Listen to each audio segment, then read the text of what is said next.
آپ لوگوں نے شتر مرغ لازمی دیکھا ہوگا۔ شتر مرغ کی ایک خوبی اس کو دوسروں سے ممتاز کرتی ہے، وہ یہ ہے کہ جب اس کے اوپر کوئی خطرہ آتا ہے یا کوئی پانی کا ریلا آ رہا ہوتا ہے اور وہ ہوتا ہے ساحل کے اوپر، تو ریت میں اپنا سر دبا لیتا ہے۔ اس سے اس کو یہ محسوس ہوتا ہے کہ خطرہ جو ہے وہ ٹل گیا اور میں محفوظ ہوں۔ کچھ اسی طرح کی بات ڈار صاحب نے بھی کی ہے۔ انہوں نے ہم پاکستانیوں پر یہ پابندی لگائی ہے کہ ہم لوگ معیشت پہ بات نہ کریں، کیونکہ اگر معیشت پہ بات کریں گے تو معیشت پر برا اثر پڑتا ہے۔ تو ٹھیک ہے، ہمیں نہیں کرنی چاہیے ان کا حکم سر آنکھوں پہ، لیکن ہم ایسا کرتے ہیں کہ ہم بات کرتے ہیں کہ ہو کیا رہا ہے۔ آپ کو معلوم ہے کہ پاکستان میں جو انرجی ہے وہ پروڈیوس ہوتی ہے، اس کا جو 60% جو پروڈیوس ہوتا ہے وہ فوسل آئل سے ہوتا ہے، ادھر آئل سے، کول سے، یا ڈفرینٹ طرح کے اور فرنس آئل وغیرہ، یا جو نیچرل گیس ہے اس سے 60%، وہ سارے کا سارے امپورٹ ہوتا ہے، اور وہ امپورٹ ہوتا ہے ڈالر دے کے۔ جو کچھ ہماری تھوڑی بہت پروڈکشن ہے، لائک 26% ہماری پروڈکشن ہے ہائیڈرو میں، جو جب پانی نہ ہو تو وہ ہائیڈرو بھی پروڈیوس نہیں ہوتی، اور 0.09% جو ہے نا صرف وہ ہے جو سولر ہے، اور تقریباً 3% ونڈ کے اوپر ہے، اور سم تھنگ لائک 11 یا 12% ہے وہ ہے نیوکلیئر انرجی، جس کے اندر کیوں بھی مسلسل جب آپ اس کی اوور آل وغیرہ کرتے ہیں تو آپ کو شٹ ڈاؤن کرنا پڑتا ہے۔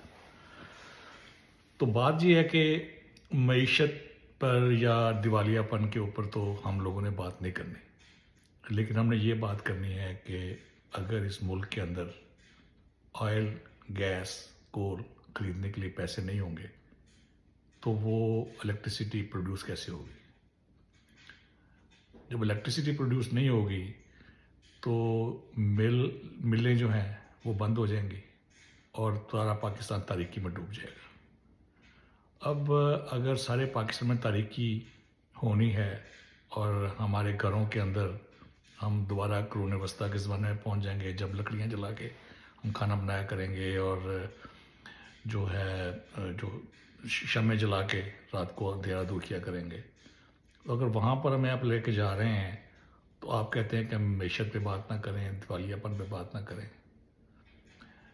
چلیں یہ چھوڑیں، انسان چلیں نہیں بھی ہوگی لائٹ تو کوئی بات نہیں، لیکن آپ کو پتہ ہے کہ کھانے کا آئل جو ہے وہ پچھلے سال پاکستان نے تقریباً 4.9 بلین ڈالر کا بل تھا کنولا اور پام آئل کا، اور پوری دنیا میں جو پاکستان ہے وہ تقریباً 8ویں نمبر پہ آتا ہے ایڈیبل آئل کھانے میں، پر ہیڈ کیپٹا جو ان کی ہے نا، تقریباً ہر پاکستانی کچھ 24.8 کلو گرام جو آئل ہے وہ ایک سال میں استعمال کرتا ہے، اور وہ موسٹلی سارے کا سارا آتا ہے بیرون ملک سے، ملائیشیا سے، انڈونیشیا سے، کینیڈا سے، ڈفرینٹ طرح پوزیشن سے،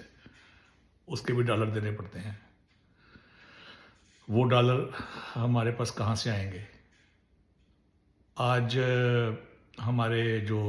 ڈار صاحب ہیں انہوں نے پابندی لگا دی ہے کہ اگر آپ بیرون ملک کوئی بھی خریداری کریں گے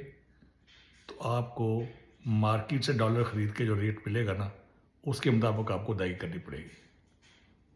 اگر آپ نے کسی کی فیس دینی ہے، اگر آپ نے وہاں پر کوئی ٹریول کر رہے ہیں، آپ کسی میٹنگ میں گئے ہوئے ہیں، کانٹیکٹ لینے کے لیے گئے ہوئے ہیں، یا کوئی اور ریزن ہے، یا میڈیکل ریزن کے لیے گئے ہوئے ہیں، تو بینک ریٹ جو اگر ڈالر کا ہوگا نا، ایک ڈالر کے اگر 220 روپے ملتے ہوں گے تو مارکیٹ میں اس وقت 60 روپے کا فرق ہے، تو آپ کو 280 روپے کا ایک ڈالر خریدنا پڑے گا اور پھر اس کی پیمنٹ کرنی پڑے گی۔ یہ صورتحال ہے ہماری مارکیٹ میں اکانومی کی، اور ہماری جو معیشت کی، اور ہمارے جو دیوالیہ پن کی، اور آج یا کل یا پرسوں یہ ہونا ہی ہے کہ ہمارے پاس کوئی پیسہ نہیں بچے گا ڈالر میں، اور ہم نے سب کچھ ڈالر میں کرنا ہے۔ کہاں سے لے کے آئیں گے اتنے ڈالر میرے بھائی؟ چلیں سعودیہ مانگنے گئے ہیں، سعودیہ کچھ دے دے گا، کچھ چائنا سے مانگ لیں گے۔ 34 بلین ڈالر آپ نے 2023 میں دینے ہیں، 3 بلین ڈالر آپ نے